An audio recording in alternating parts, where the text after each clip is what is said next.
I'm just Oh, yeah. there we go. Okay, Karthik, thank you so much for helping my project. Could you say a little bit about yourself? Yeah, of course. So, my name's Karthik Krishnan, and I'm currently in my third year of studying aeronautical engineering at Imperial College London. I'm quite like a space enthusiast. So I'm quite interested in like rockets and propulsion systems, and yeah, and I'm excited to get started. I lived in Qatar for most of my life. So I moved here to the UK in 2016. Uh, and yeah, but I am Indian by origin, though. So what got you excited about space? What do you have like an early first memory? So not so much as a first memory, but I think my main sort of inspiration for doing for studying aeronautical engineering was has to be my grandparents, because they were both rocket scientists in ISRO. Um, So yeah, they were both part of the like the first PSLV projects. So like they would come and like talk to me about their work, and that sort of put me on this path, I guess. Well, that's exciting. Do they still work there? I guess they've retired at this point. No, they are retired now. But yeah, they would often tell me like about their like work and like how it was making those rockets. And yeah, so that was I think that's what sort of set me on this path, I guess. And what does your ideal job look like whenever you're kind of working on your education and working on your experience? Mhm. Um, what is the end state you think? So, I mean, I think my end stage is my current sort of dream is to just be not okay, not so much a dream, I should say, more of like an ambition is to try and make this space travel more sustainable. Because currently, with the like, there's a new, especially in like the aviation sector, there's been a new like need for like sustainable fuels and like you trying to make flights more like green and eco-friendly, a way to combat climate change, which I think is a very important issue.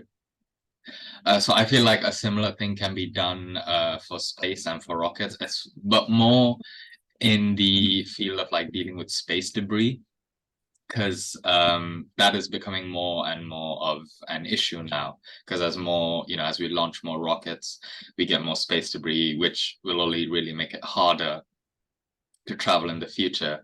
So I think my sort of dream, like ambition, would to try and like come up with a more sustainable form of space travel. That's the end goal, though. For now, it's just try and graduate.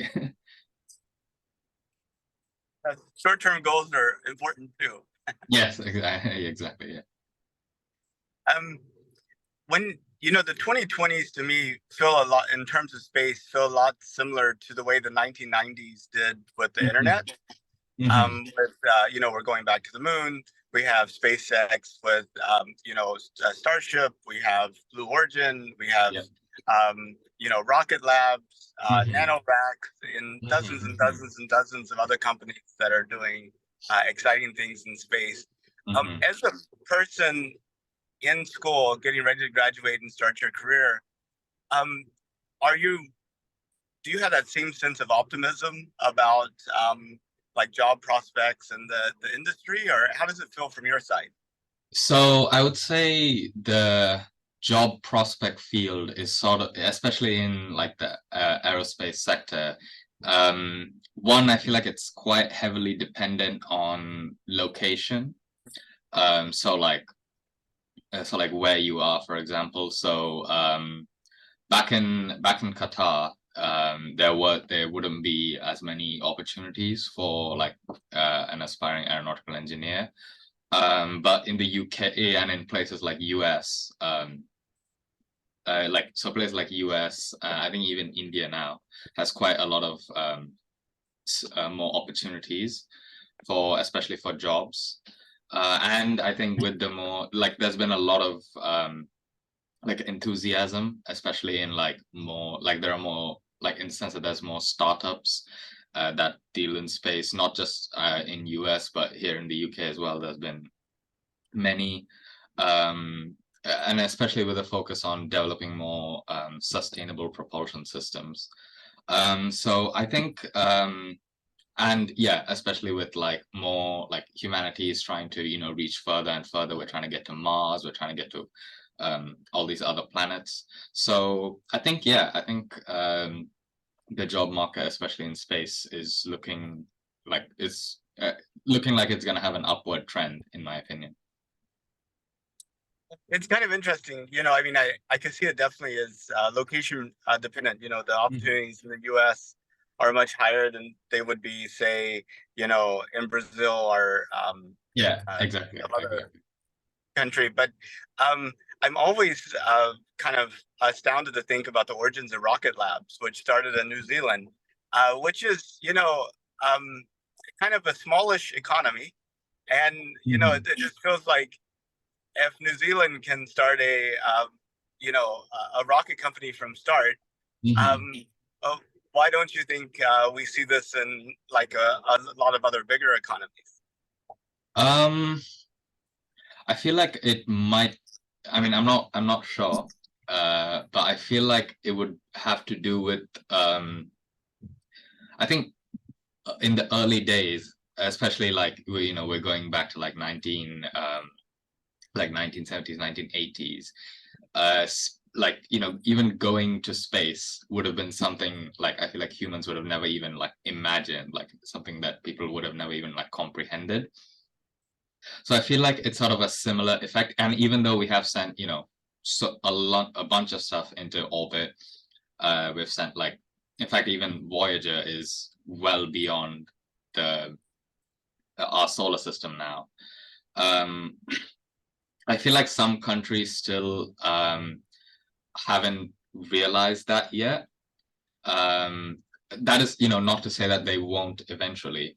Like, you know, given time, I'm pretty sure every country can have its own well-developed space program, provided that they have like the drive and enthusiasm for it, which I think like most countries do have. Um, especially with like, I feel like with a lot of projects, it can like space seems like a very like daunting sort of excursion, if that makes sense.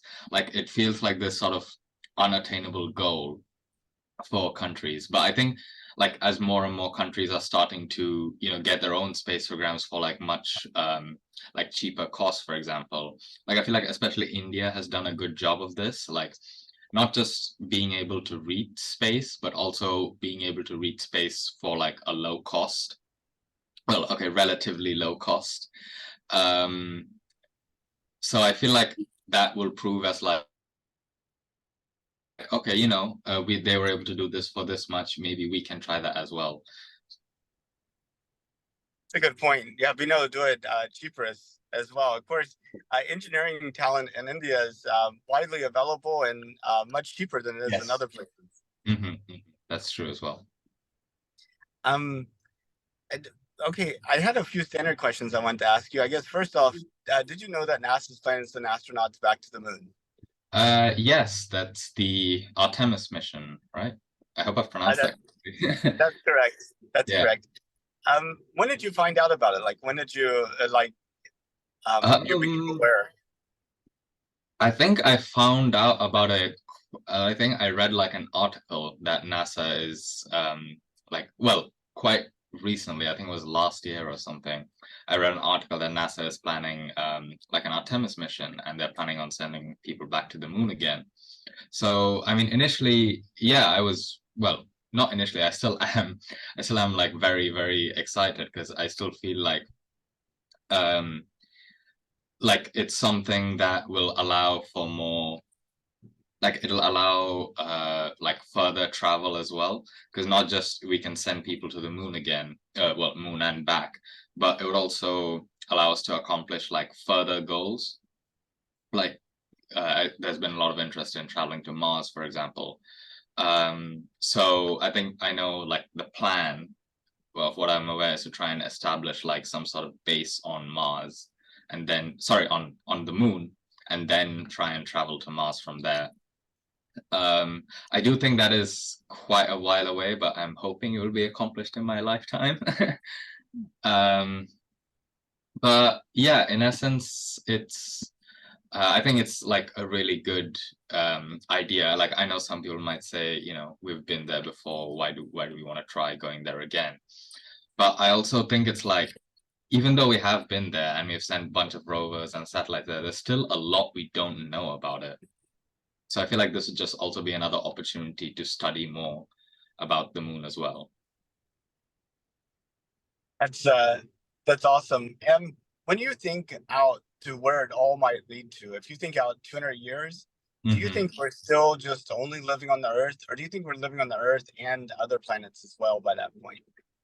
Uh, 200 years, I think, hmm, it's quite uh it's quite far away, so I'm not sure how accurately I can predict. But I think it could be possible. I think it will be possible to live maybe not in 200 years, maybe in like 500 years. I would like try and estimate. Um, but I think it is definitely very possible, like to live on both, not just Earth, but in other planets as well. Because I feel like that is just sort of the next step in like civilization, if that makes sense. Like for To, humanity. Yeah. to me, it absolutely makes sense. But Yeah, to yeah. a lot of people I talk to, they may have doubts. Whenever you Mhm. come across other people and sort of explain that to them, how can you break it down to terms that maybe non-space people would see that as the next step? Um, I think I try and sort of relate it to like, because most people's like knowledge of like living on other planets comes from like science fiction movies. So I try and sort of relate it to that. Like I don't say, oh, you're gonna get your own lightsaber from Star Wars. Probably not. But I try and say like it would just allow like humanity to just expand their horizons and expand their knowledge. Like it's not like it's quite similar to how like people just explored the earth. Like people realized that people had imagined that, they saw the horizon. Okay, they thought, that's the end. You can't, there's nothing past that. You just fall off the edge. But no, eventually people, they built boats. They went out and saw that, okay, no, um, it's not just a straight edge. It's, the earth is a sphere. It's, oh, well, close kind of spherish. But yes, I feel like it's like I would try and explain it in terms of like that, except it's just on a much bigger scale. Like it's just the next step in like expanding humanity's knowledge as a whole. That makes sense. That we need to explore, and the only way to find out more is to explore. Is to And yeah, it is to go and do it. Like I agree. um, so if you could, would you take a trip to space? Oh, absolutely. I mean, I know like it's cool. It's not as it's okay. I know it's quite dangerous. But I think it would just be like that's not an opportunity like most people get. So I think if I got that opportunity, like yes, I would definitely love to go to space. I think mostly to experience like zero gravity as well. That would be just quite fun, I imagine. How far would you consider going?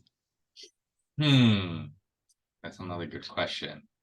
Um, I feel like as far as I could, like, I wouldn't want to be. I mean, as probably as far as I could get in a year, I would imagine. Like, if I just spent a year just like I'm imagining it's sort of like this, like how most people just decide to take a year out and go on like a trip to Europe. Like I want it to be something like that. I just go as far as I can in a year, visit different planets if that's possible, and then come back. Because I mean, like thinking about it logistically, that's quite a tough thing to do. But it would just be, I think, just a really good, fun experience. That sounds neat. Um, yeah, and unfortunately, that limits your options pretty much to probably just the moon. Yeah, unfortunately, yeah. Um, hmm. Well, it also depends if we could get like more. Well, hmm. I'm trying to think. I mean, because I imagine in the future, because I remember this like theory. I think it was called like the generational ship or the generation ship.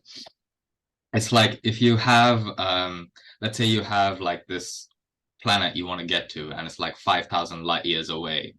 So obviously, because people can't live like 5,000 years. Or okay, well, let's assume we can travel at the speed of light as well. Obviously, that's not going to be the case, but for the sake of argument, we can assume that. Um, yeah, so if that was the case, I like humanity basically, because people can't live that long, what ends up happening is you have like people who just continue generations and generations for 5,000 years until they eventually reach that planet. Yeah. But then there's also but then the sort of counter argument to that is like in 1,000 years, humanity would have advanced so far that they can just travel to that planet in like 100 years. So by the time the original generational ship gets there, humanity has already sort of established a civilization there. So the whole that generational ship becomes sort of pointless. They would have accomplished that for nothing. So that was like sort of an interesting experiment that I read about. But it gave me like sort of faith in that humanity will accomplish that at some point. Yeah, you could imagine that happening several times where, you know, you send out a generation ship that's going really slow, and then you send out Mhm. a faster ship that beats them and would Mhm. arrive first. And then you send out an even faster ship that beats that second Yeah, faster yeah, ship. yeah, yeah. And so then eventually you have people that have only been traveling for a year arriving at, welcoming these arrivers that have traveled Mhm. for decades or hundreds of Yeah, years. And yeah. it's be kind of interesting. It will be. Um, Yeah. but about the generation ship, I've thought about that a lot too. Um, and I was wondering what you think about kind of committing your children and great grandchildren and great grandchildren to a Mhm. cause. Um, that I they would, mean, yeah. sorry, yeah. Yeah, I mean, I wonder what you think about, essentially you're committing all your descendants to fulfill this mission. Mhm. And, looking at generations in the past, it's Mhm. hard to imagine, each generation kind of decides for themselves what they want to do and what's Mhm. important Mhm. and this type of thing. It's hard to imagine them all saying, "Yes, this is great. I'm so glad that my ancestors sent me on this voyage." You could kind of see some of them going, "I didn't choose to do this. I think I want to go Yeah. back to Earth, guys." Yeah, I mean, personally, I don't think I wouldn't do that, and I don't think anyone should do that because I feel like, every person has the right to choose their own path or their own, like what they want to do. So, yeah, so I feel like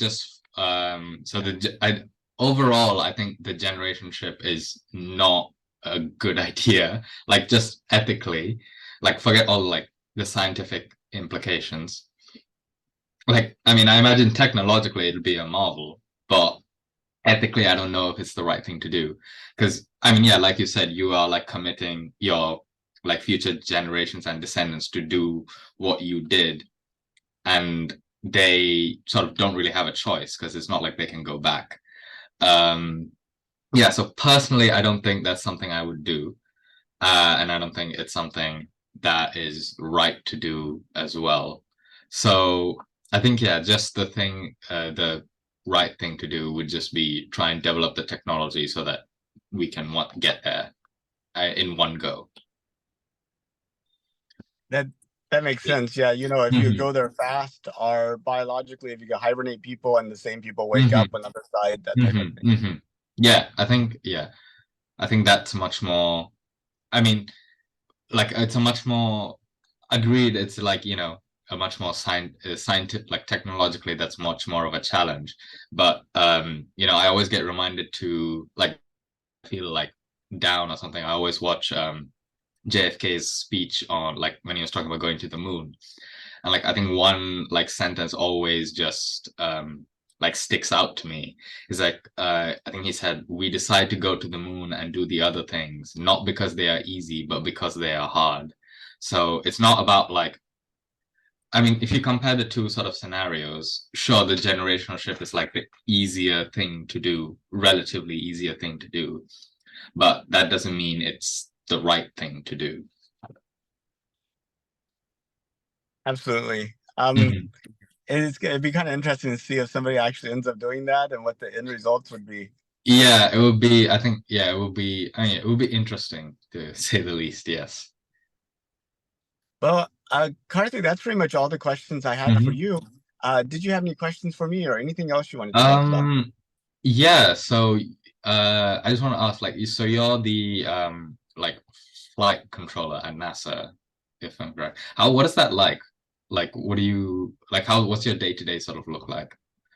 Yeah, so basically, um, there's kind of sort of three different modes I operate in.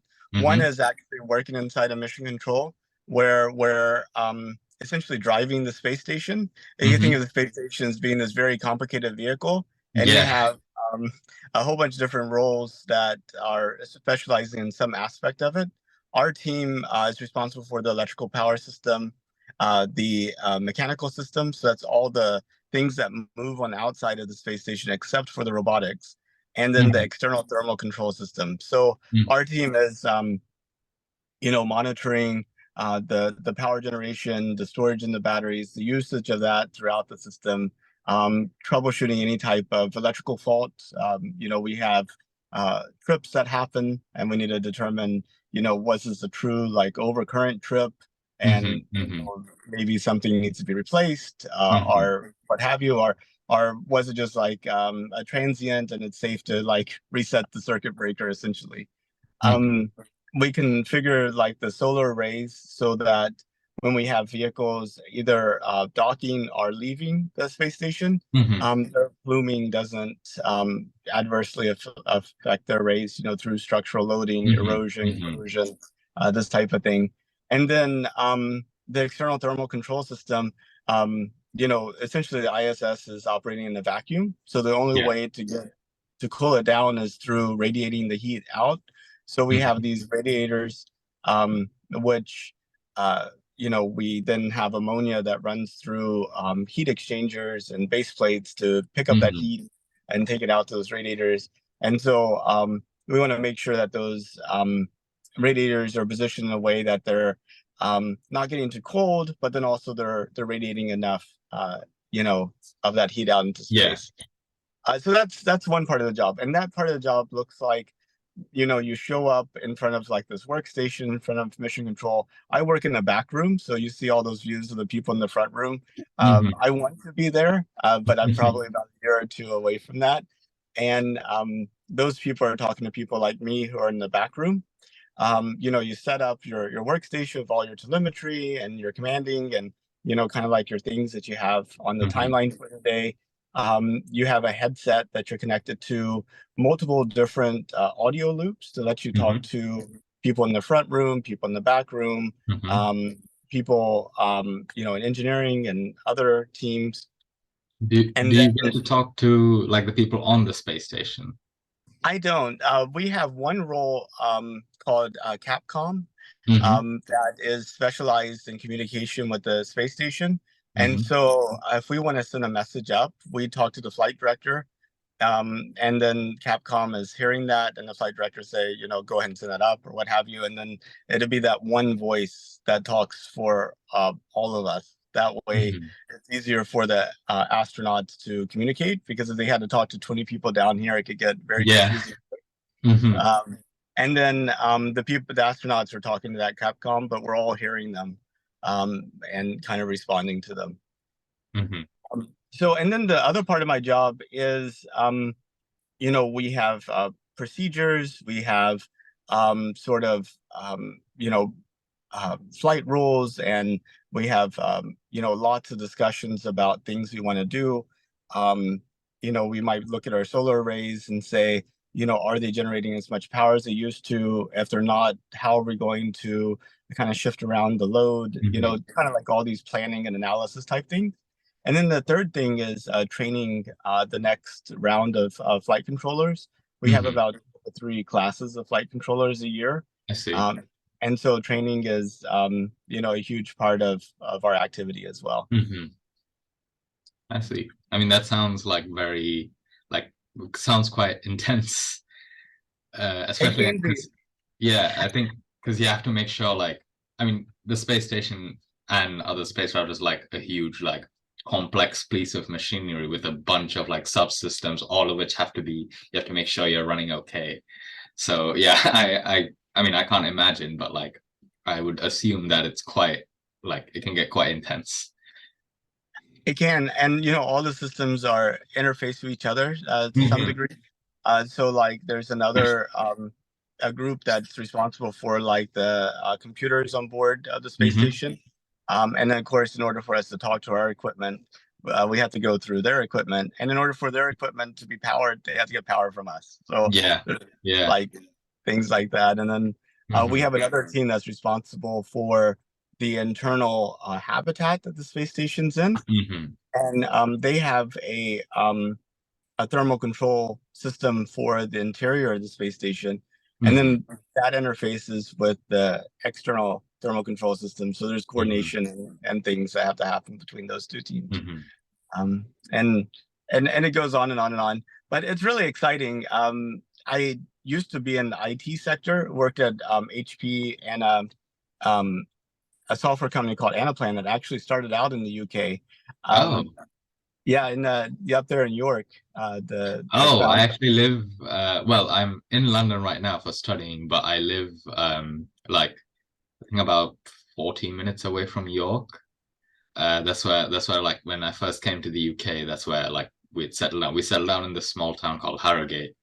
So yeah, I know York quite well. I've been there maybe 4 or 5 times. So that's been good. Are you a tennis person? Close. I am a badminton person. But yeah, I used to play tennis when I was quite young, but then now I'm mostly badminton. I think I used to be quite good at table tennis as well. I used to play. There used to be this local club near where I used to live, and I used to go there like once a week to play. We have been to Wimbledon for the past 2 years, camping in the queue and that type of thing. Oh no, okay, no, I haven't been to Wimbledon. It's on my like one of my list of things to do is try like go to see like a Wimbledon game. But yeah, I usually always watch it live. Yeah, I used to be a big like Nadal and Federer I can't pronounce his name. Federer supporter. But yeah, I think and now I'm on the Djokovic train. Well, I have a group of people that are all interested in going to Wimbledon, and I've created a WhatsApp group for us to just coordinate. So maybe if you're interested, I can add you to that WhatsApp group. Yeah, if you want. sure. So yeah. Well, Karthik, I better let you go, but it was such a pleasure to get to talk to you, and hopefully our paths cross again. Yeah, it was a pleasure to talk to you as well. Thank you. Thank you. Have a nice day. Bye.